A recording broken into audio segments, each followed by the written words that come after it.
mga igsuon, ako di ay si Mary Lulit Kabudbud, minyo og naay duha ka buok anak.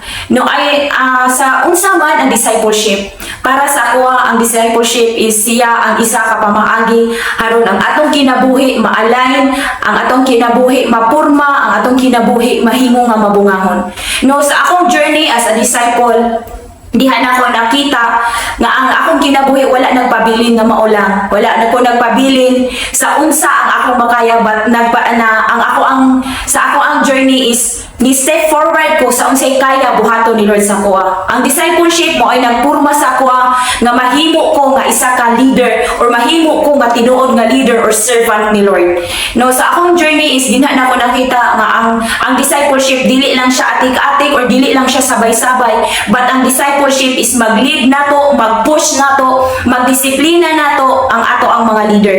No, di na nimo makita nga mapagawas pa kung unsa ang imong makaya nga sa himong una dili nimo kaya. Diha sa discipleship dinha nimo makita ang leadership sa usa ka tao nga ginavalue unsa ang vision. No, ang discipleship naghatag siya kanato og klaro, naghatag siya nato og hanay nga proseso sa atong kinabuhi nga mahimo tang mapuslanon, mahimo tang effective o mahimo tang mabungahon sa tanan natong ginabuhat para sa kingdom ni Lord.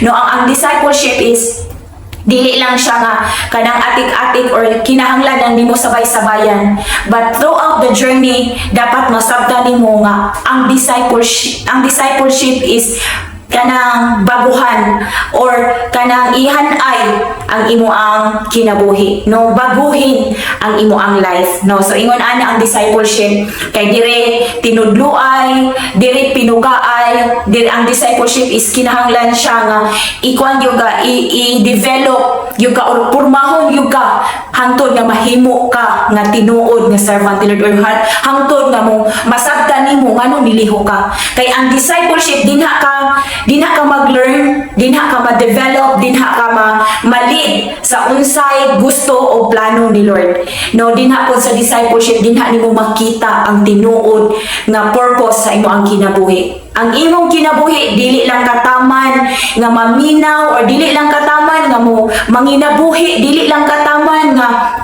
matigulang, dili lang kataman nga mamatay lang nga walay mahitabo, but diha sa discipleship dinha nimo masabdan nga ang imong kinabuhi dako kay nagbili tungod kay galamiton ka sa Ginoo. Mao nang naay discipleship para naay mutabang nato haron ta mapurma, haron ta motubo ug haron ta mahimo nga maligunon sa atong pagtuo. Kay diha sa discipleship dinha ta gina-build nga haron ta magamit sa unsay gusto o plano sa Ginoo sa atong kinabuhi.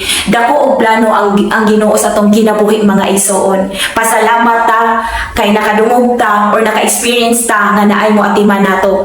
Mo atiman, no, ang kanang nagatiman sa inyo sa kanang sige balik-balik sa inyo kanang mga people nga padayon nga nagampo, padayon nga kanang encourage sa inyo ayaw mo tig bitaw ana nila mga igsoon kay diha ninyo masabtan nga kana sila nagbuhat na sila tungod kay napurma na sila pinaagi sa discipleship.